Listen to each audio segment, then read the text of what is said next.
Welcome. We have the Bitcoin bottom price today. We have talked to some powers that be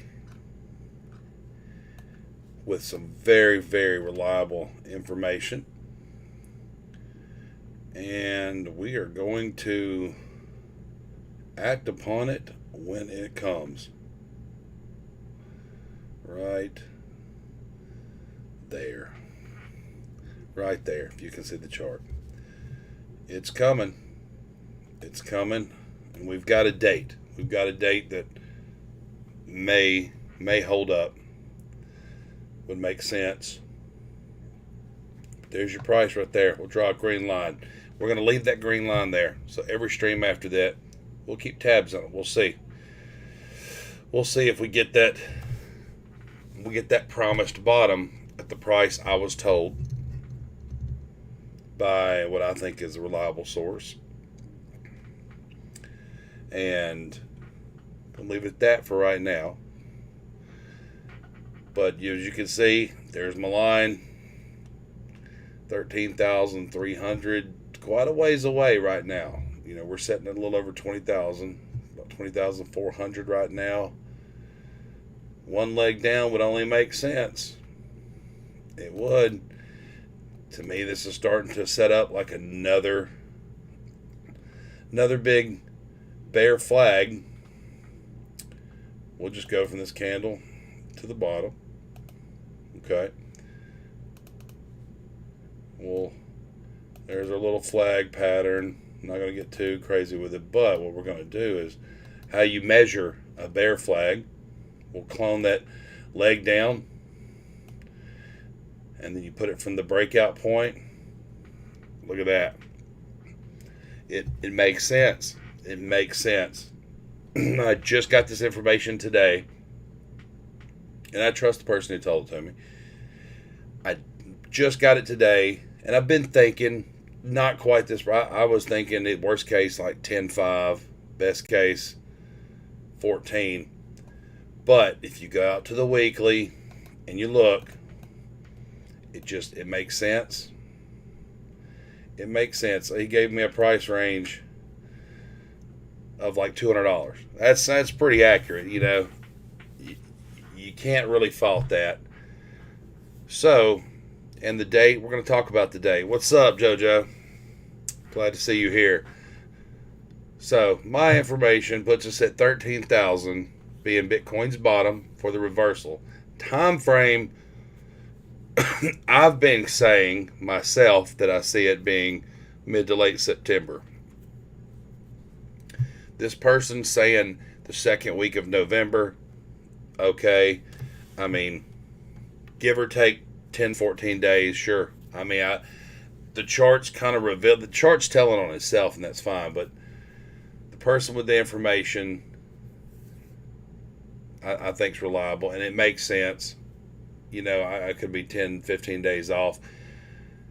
So what he's saying is we're going to chop around here for a couple more weeks before we start a slow grind down. He said it's not going to be massive. He said we're going to catch people sleeping. So we're gonna sell out the remaining balance of our Bitcoin by 13K. So take with you, you know, what you want out of that.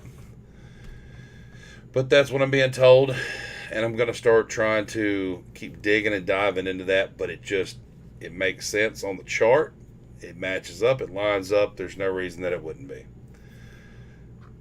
So second week of November, we should see Bitcoin by then at 13K, and that's the bottom, and that's where it reaccumulates, and that's where buyers come in. It kind of lines up with everything the Fed's doing with their interest rates.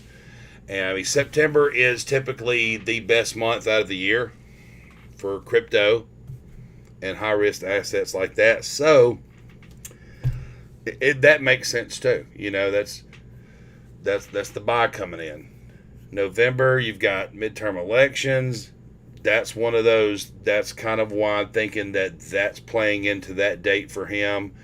Is the month leading up to elections, you're going to get tons of positive news and positive this, and get everybody hyped, vote for the party that's running, and all that mess.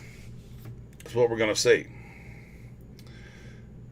JoJo, did you catch any good runners today in the market, or that first nasty leg down this morning?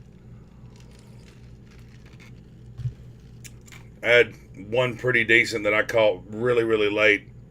Options contract on SPY.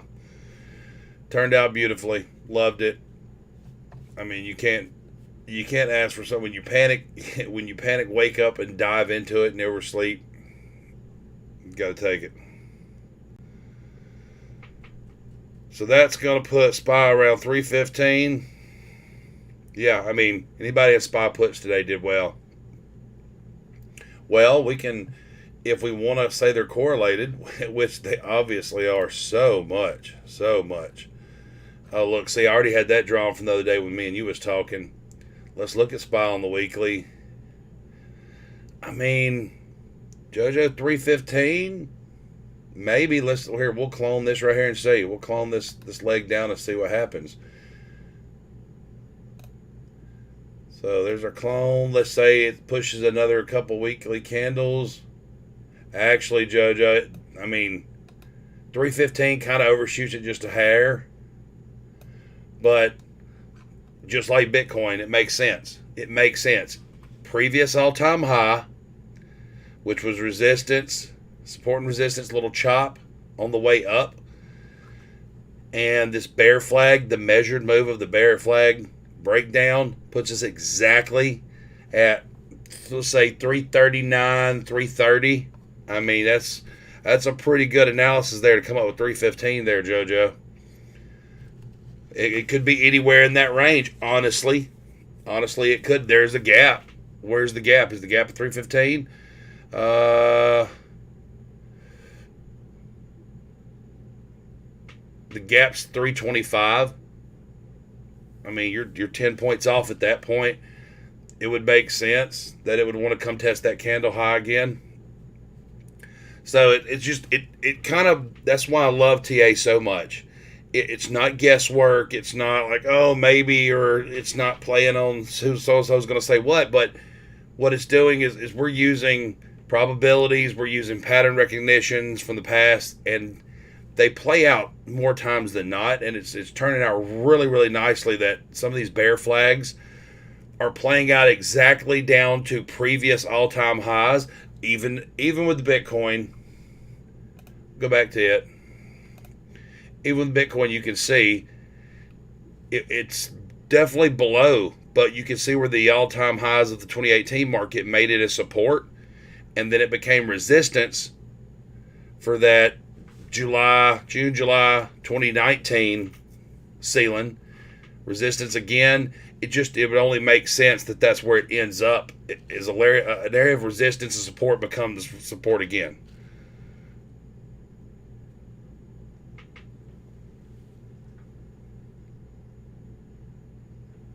Man, you've taken it and run with it. You've done such a great job. So that's what we're looking like. I think all the markets, it's going to follow. We're going to follow risk assets, stocks, which they are. They're going to follow Bitcoin. Bitcoin's going to follow them. But it just plays out too perfectly that it needs to be at those areas. I love it. It just makes sense. And even you can do it. We'll remove this line. We'll draw it out right here on the NASDAQ. Blah, blah, blah. Right there. Leg down.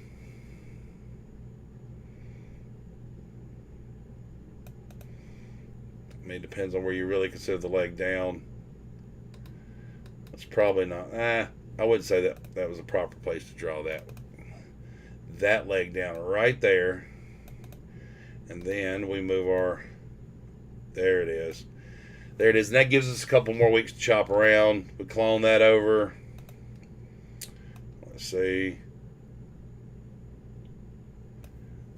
I mean, come on. You can't make this up. You're right there at that all-time high, that pre-COVID all-time high, and a generational support line. Let me zoom out here for you on the NASDAQ, and I'll tell you why I have what I have drawn. So from 1974, it became support twice. You had a support twice in 1990, support in 02, support in 03, support in 08. Then we had the housing market bubble crash. What did it do? It became resistance in 2010 all through. It was resistance up to 2012. We finally broke through, and it became resistance again from 2013, 2015. And it's interacted with this line so many times. This is a historical trend line. And we've shot through it, come right back up a time or two recently since the COVID stuff, and it's kind of the reason why it's erratic. But for this bear flag to play out and hit a historical resistance support line, also a previous high, you got to give it some weight. You got to give it some merit. Now on the Dow has done the dang thing. I don't know if you can say that's true. The Dow runs a little differently. Just what's listed in it, not as tech heavy. All the tech seems to be more risky assets than your steel and your builders and home builders and all that stuff. But we've already tagged that previous high from pre-COVID.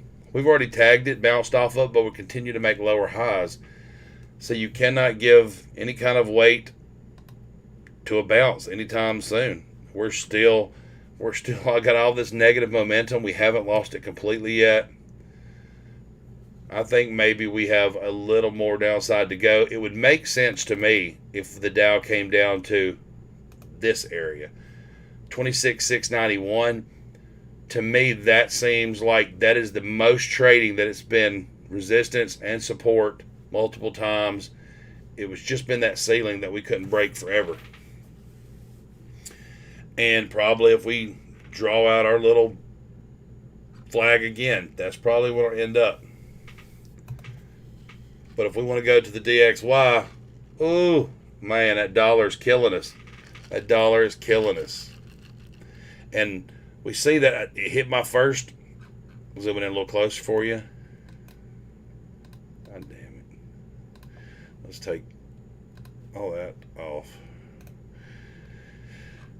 We'll find right here that the other day when we posted up at 107.77, it hit it and pulled back. But then we just had another weekly rip. And looks like we're going to hit 109.80. Our dollar's going to hit 109.80.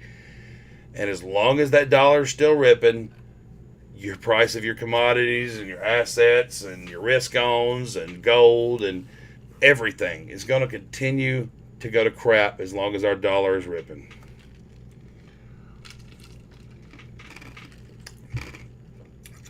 But I'm ready. I'm ready for this right here. I'm ready for that dollar double top. And let's get this crypto rally back on the road. There's 2018s, and there's 2020s. That downtrend in the dollar was crypto's bull markets, both times. So we need the dollar to be weak for risk on assets to be strong. But get ready, you're going to see this 109.80. After that, it could get wild. After that, there's not a whole lot until, we could see 112 possibly, but that's only been tagged 3 times in history. At that point, if you hit 112 on the dollar that fast, there's no reason that we shouldn't get up to this major resistance of 121. And the last time we saw that was in 2001, June. February of 2002, the last time we saw the dollar at those levels, and then just went to crap. So as bad as you hate to root against America, you want to root against the dollar. That's for sure. Gold's still struggling. If we get lucky, we find some support on this previous trend line that's been resistance. Maybe it can make it support, and gold will turn around again. We get back to $2,000. I'm not seeing it. I just think the age of the gold bug is over. They're retiring. They're dying out. Nobody cares. Nobody's carrying around gold bricks in their pocket. Nobody's buying gold bricks in their pocket. Very few people. I know one guy with a safe full of gold, silver bars. And I don't know what he's doing with them. He's just stacking them. Maybe he's selling them when he needs it, but right now he's taking an L on them. You know, if you're getting $2,000 an ounce, right now he's selling them for $1,700 an ounce at best if they're going to pay you spot price. So I'm definitely not. We're not gold bugging it up today. No way.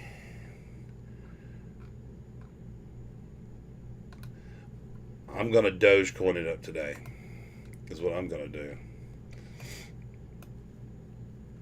It's showing that it wants to go on the weekly.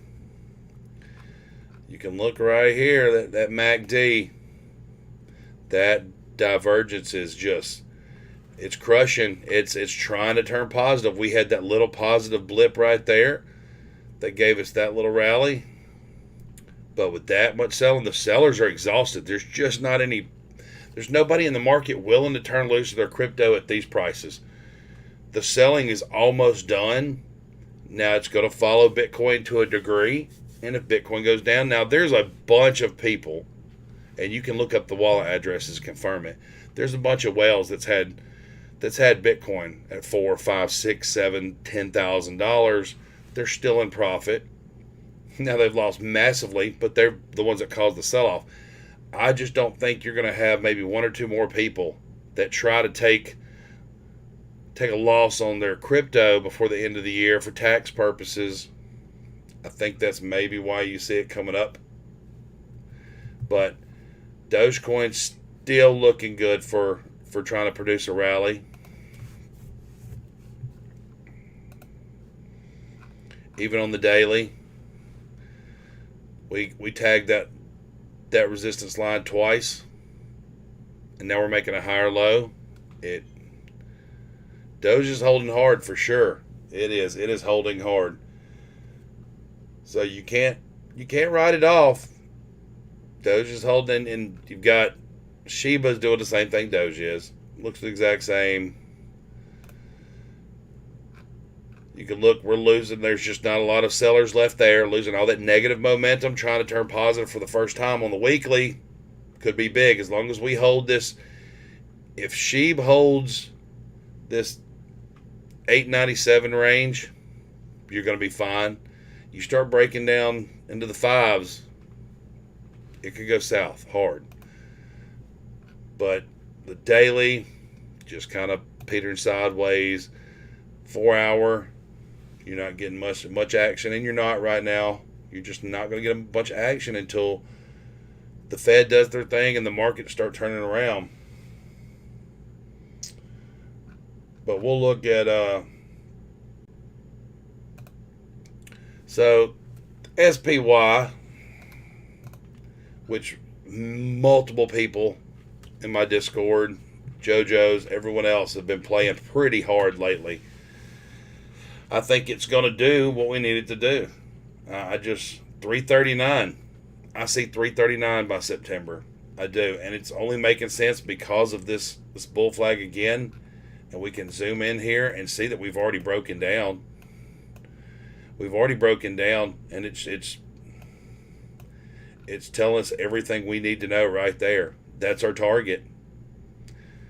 So let's say if you want to take out an option for September at 339, you'll have some days that you worry between now and then, but probably going to crush it because we had a high, lower high, low and a lower low, which was the breakout of this bear flag. I don't see us recovering from it. We haven't. There's been nothing to show us why we should at all. So if I was going to recommend anything, it would be puts on the SPY.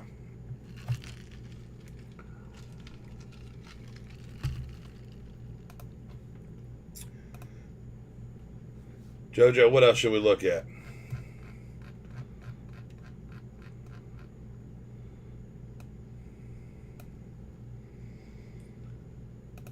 We'll look at your Delta Airlines.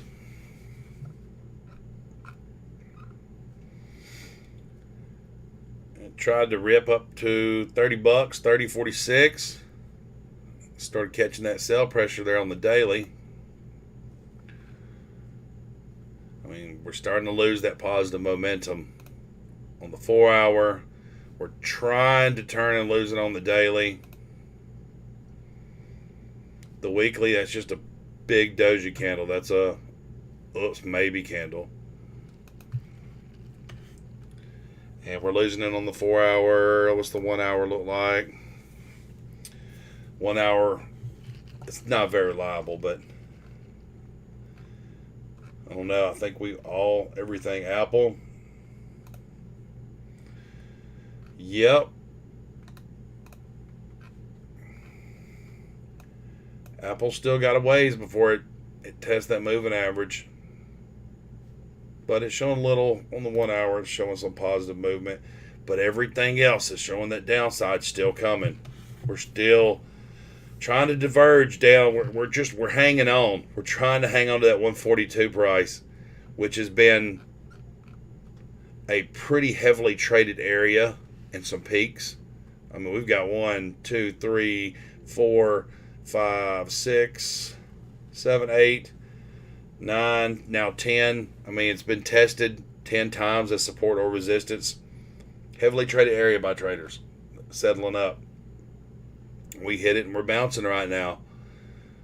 But we are struggling with these highs. We have to, if we're going to have to get past that downward sloping line right there. Gonna have to. And Apple is not showing me anything at the moment. You think Apple's going to take a little rip after earnings?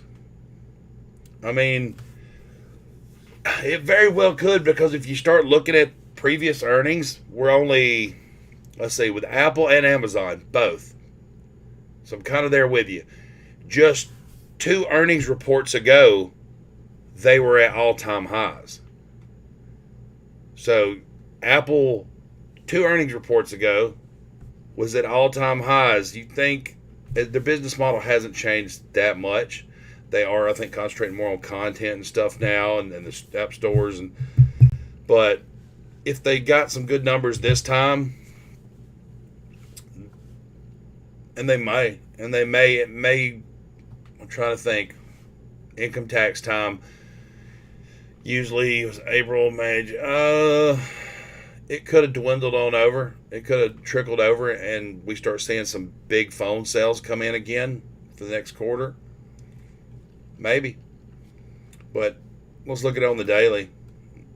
Let's see how our momentum's looking. I mean, we're in the bullish control zone on the RSI. We haven't lost all that. We're actually starting to build positive momentum again. Yeah, earnings could be the little catalyst that gives us that pump to break that trend line and reverse the trend.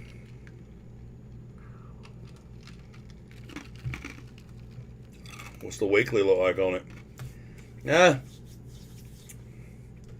You might be saying something there, JoJo. The weekly losing a hell of a lot of negative momentum.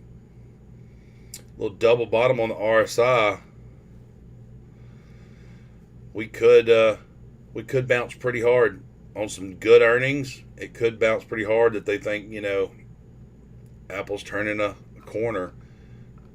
And it could put it, when is earnings? Let me see if I can see over here. Next is July 28th.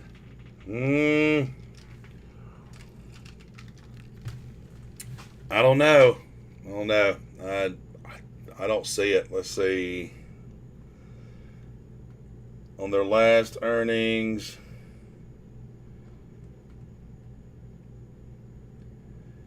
I think this earnings report, I think they hit the mark. I don't think they come in under. I don't think they blow it out of the water. I think they hit the mark. And then the next earnings, the next quarter, I think blows it out of the water. I think that's where we get back that Apple outperforming. Because we'll hopefully by then be getting to or moving away from the peak of the inflation. And if it does, where's our target? Right now, we're at 148. I want to say my next target, Apple, that I could see it run into real quick, probably 151 in the coming day or two. But after that, I'd like to see it get back to that 155 to probably somewhere in the 160 range. Decent earnings, get everybody crunked. I can see that happening.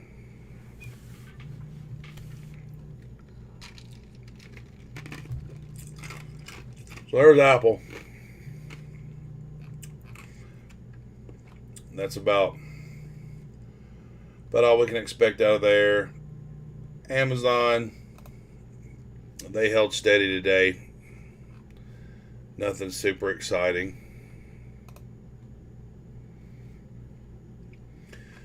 We did try to get a push down from Amazon, and the buyers came in and held it up. We didn't even get down to the trend line. And on the weekly, we're showing we're trying to turn positive on the momentum. Yeah, Amazon could be coming out of its funk because Amazon also is only,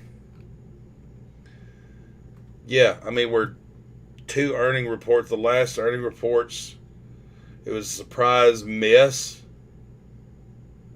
Okay. Surprise miss, but only, two earnings reports ago was a surprise beat at all-time highs. So Amazon, you're right. JoJo, it could. Let's see where it easily, I don't know. I mean, where are you getting, let's see, 80? You think it'll retest that low? Head and shoulders on the daily chart.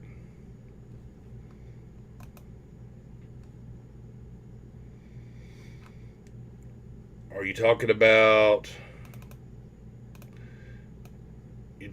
this right here, JoJo?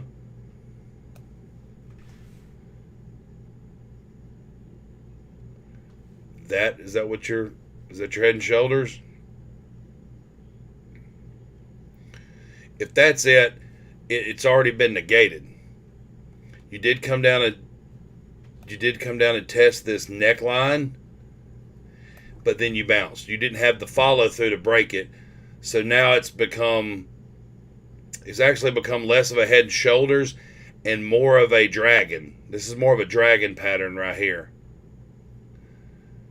So usually if it's not a head and shoulders and then breaks, when you start getting like extra shoulders next to it, it gets really scuffed, and most of the time it's not going to play out. Yeah, so it should have. If it was going to play out, you should have got this action here, here, here, and then you should have got way on down there. You should have been down here something like that. So it should have hit that 80 when it had the chance to break down. But the fact that it found support at that level and then it's making an extra shoulder, that kind of negates the pattern. I'll have to look back and see what the classical technical analysis ultimate invalidation point is. But if I'm not mistaken, if it doesn't break on that right shoulder, then it is and becomes and sets a second top, then it becomes invalid. But that's not going to rule out your 80 just yet, because daily and weekly, and I've loved this pattern and I've preached it. I will pull it up real quick the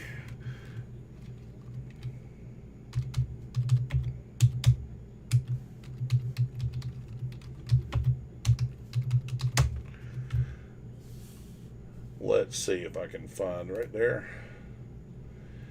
Yep. So Wyckoff's distribution pattern.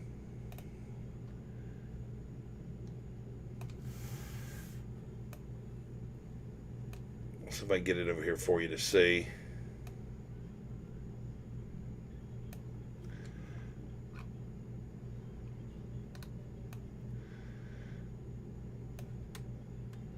This is kind of where I see it going. Right there. That big leg up and then that chop is you're starting to get a lot of matching. You see here, there, slightly lower as it's leaving phase A, slightly lower high. You're just starting to get that, and then you're starting to get that slightly higher high, slightly higher. It's real similar, but it don't have to play out like that. I think that 102, it would make sense to me if we did see another leg down to only catch this 101, 102. So retest that basically where it's already went to. It retest it again and some kind of rounding bottom.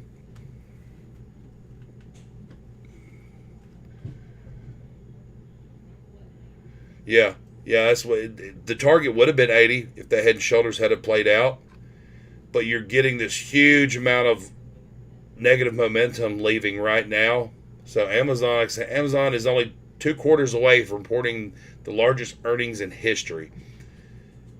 So because my personal opinion on earnings, I think they suck because you've got 2 quarters ago Amazon reports the largest profit in history. Great. So what does that cause? Cause the next quarter that these analysts, which are not on your side, they're literally there to just screw up the average person's thinking. Analysts want to turn around and go, oh, they just posted the largest quarterly profits in history. We're going to raise their price point. We're going to raise it because we expect them to do it again. This is not 2018, 17, 18, 19. This is not those years. This quarter after quarter massive overrun and massive beat in profits is done. It's done for now. We're not in a bull market. So these analysts keep wanting to raise these price targets unjustifiably. Yeah, Amazon was going to do good. Everybody was locked up in their freaking house and decided to freaking use the internet to their benefit and order everything online. And I don't think a lot of people stopped doing that. It became such a convenience. Why not? Why not? Going about your daily lives, the world's getting back in order, cool. But you're starting to cut out a lot of time. You're saving a lot of time for yourself by ordering. I think a lot of people's going to stick with it. You're just going to lose a lot of brick and mortar people trying to go out and grocery shop and buy. They're going to just have it delivered.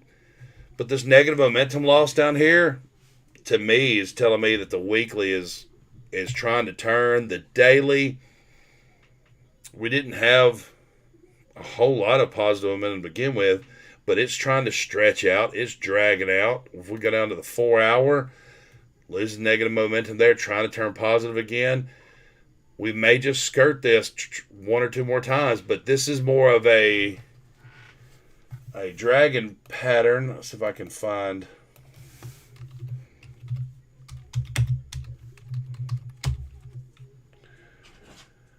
If I can find a example of that for y'all. Right there.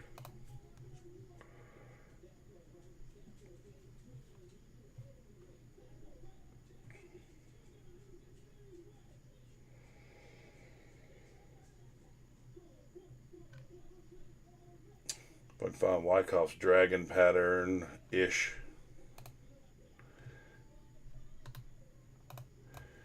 Oh, nope. Go back to there for you. I like this one. It's got a cute little dragon on it.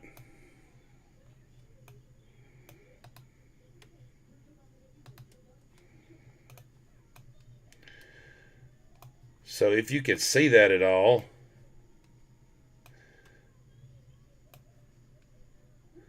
you can see where we had the downtrend, the little pop forming part of the body. There's the big midsection. Another pop correlating right there. Down. So if this is a dragon pattern that's going to play out, JoJo, our next move would be back. Amazon's next move, if the dragon pattern plays out, would put it back up to a minimum of 162. More like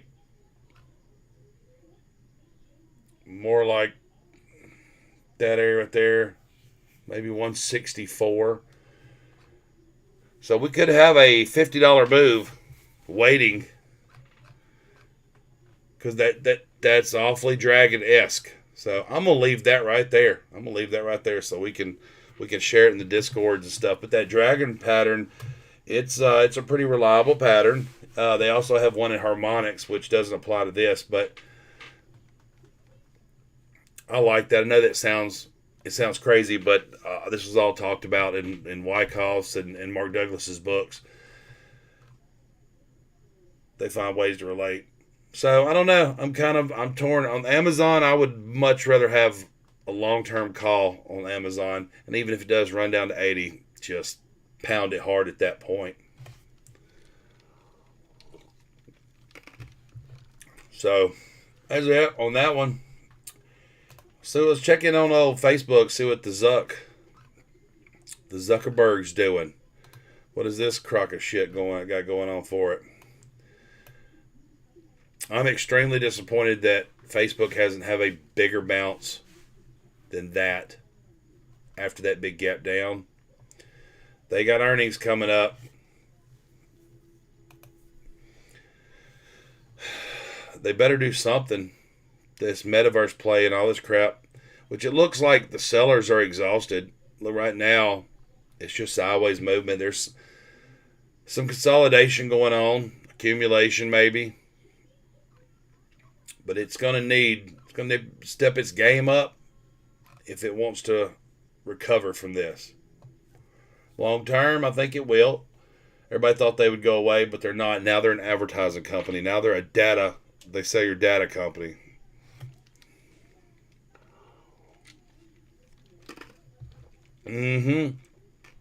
Absolutely right, man.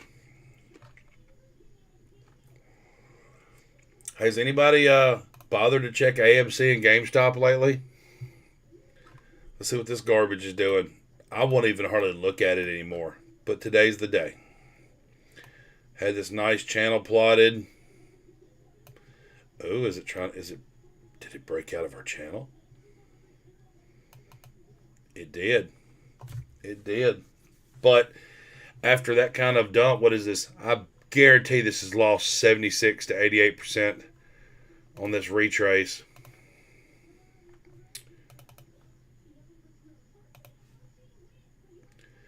Oh, look, it lost 86.58% before. I mean, that's where, of course, that's where something's going to reverse. That's absolutely.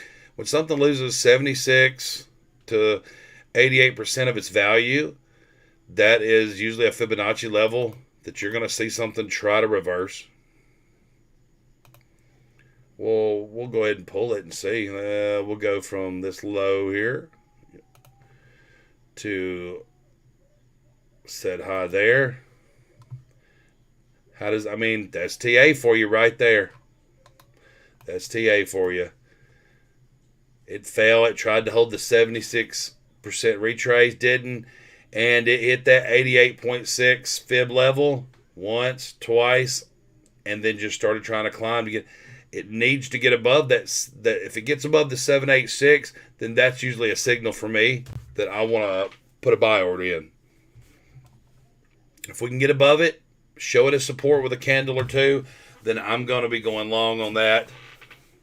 And I will be expecting to see a 382 or 0.5. You know what? 50% retrace, very, very common. So that's AMC. GameStop's probably the same garbage. I don't even know if I want to pull that up. What's Snap got going on? More garbage. Oh. Yep. Snap said the struggle is real. Let's pull the fib on the Snap. From the lowest low to the highest high. And yes, it's struggling. It's struggling right now to hang on to the 886. Probably, yeah, there's your more relative low. It's resistance. Snap is not doing what we needed to do. May not hang on, may not survive. That's okay. Snap's garbage. Here's Walmart. Been chopping around in that channel. Man, we had that false breakout. Everyone just hyped it up. They're like, oh, Walmart's going to the moon. It had that rip. And then the biggest, nastiest dump. What was this? This was a week. Let me measure it. We had a weekly dump on Walmart. Dump 22% in a week? Walmart? Shit. What happened? People stopped shopping? People stopped buying toilet paper? Crazy. Crazy, crazy, crazy. But we're losing that negative momentum finally.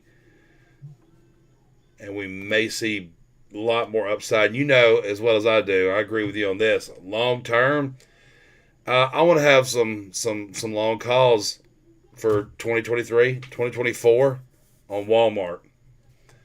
Walmart Target's they're not going nowhere. I mean, we got gaps to fill still. Walmart on the daily's got a gap at 130. Hell, we could fill that tomorrow or Monday with the action that we've had. Look at this daily candle.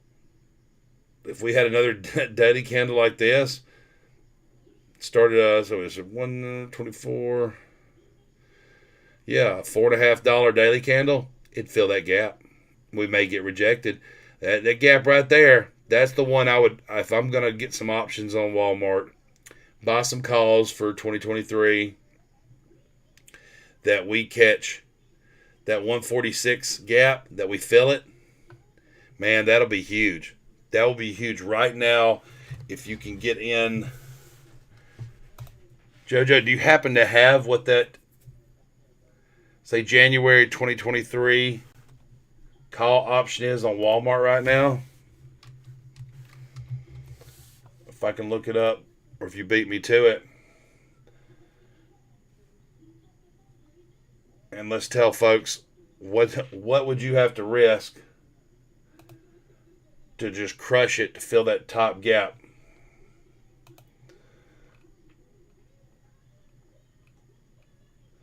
See, January 20th, 2023 call. We said we're looking at to hit 146. So 145 to 150. The 145, January 20th of 2023. Your call option is setting at $3.05 right now for a 145 strike price. You're risking, let's say you're risking $300 that Walmart, by the beginning of the year, hits 146. So you have okay, Lance, what you got is, yeah. So you have the 200. Is that what are you in it at 200 right now? Oh, wow. Okay. There's a big difference. $200 strike for 2023 right now is 6 cents. So what are we risking here? We're risking 60 bar. Is that $60? $6?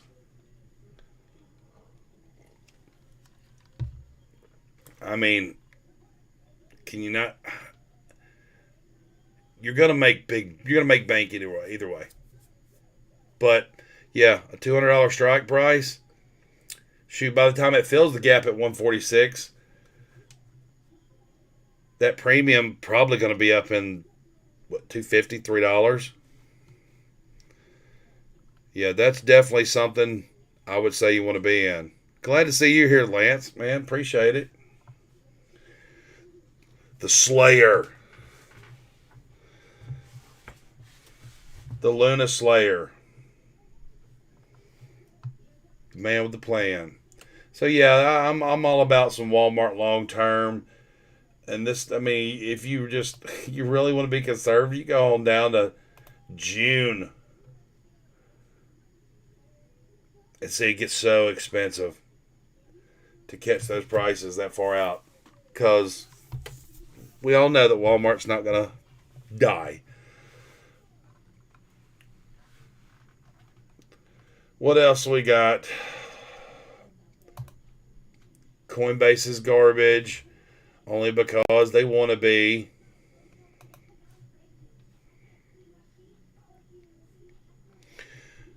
You got, wait, Jojo, you got 100 contracts at an average of 4 cents on Walmart. So you're $400 into. Have you worked out what the return is on that? Just so we let people know. That's pretty ballsy.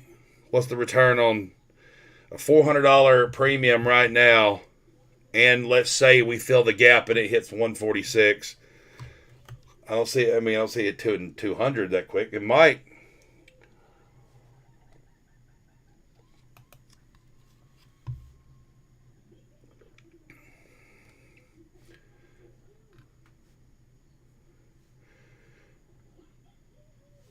Okay, yeah. Y'all want to see something right before it goes bankrupt? This is great. This is Peloton. This is Peloton. This was the biggest scam IPO. I got Roku to 120, $300 strike price.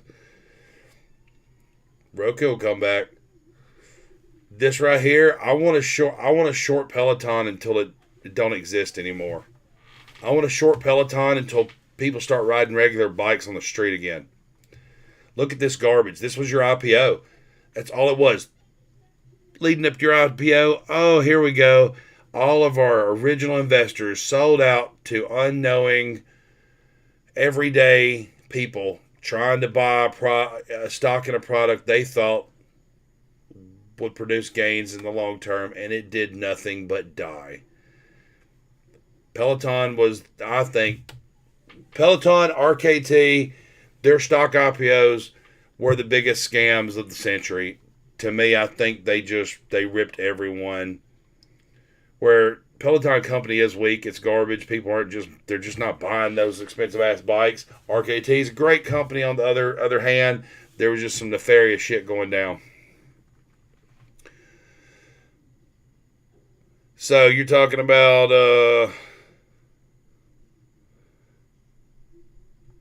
$20,000, huh? If Walmart fills that gap, you'll be sitting on $20,000 off a $400 option investment. If only people knew, man. That's the thing. If only people knew. If only people cared. That's the real problem. The real problem is people don't care. Everybody's caught up in let's just go to work, put our money in savings, let the value of our dollar die. If people only knew the value, the wealth you can build with investing just small amounts of money over time. I can't. It blows my mind how I know so many people who don't do it. Matter of fact, it blows my mind that CPAs for small businesses around here, that's 52 years old, say things like, "Oh no, I don't mess with stocks or investments. I have a 401k." I was like, "Oh, you do?" I said, "You have a 401k?" I said, "Can you tell me how your 401k grows?" And then they're dumbfounded. I mean, I don't know. I'm like, oh, so you don't know what your 401k does with your money, but you put your money in it every paycheck, and you're trusting that there's a company somewhere out there making your money reproduce, and you have it. You're a CPA, you have a degree, and you're not looking into that. Well, no, I let my 401k company handle it. Okay, all right, because they're getting their fee. Sorry, off on that tangent, but y'all have probably got me convinced to get in on your Walmart calls. I think y'all have talked me into it.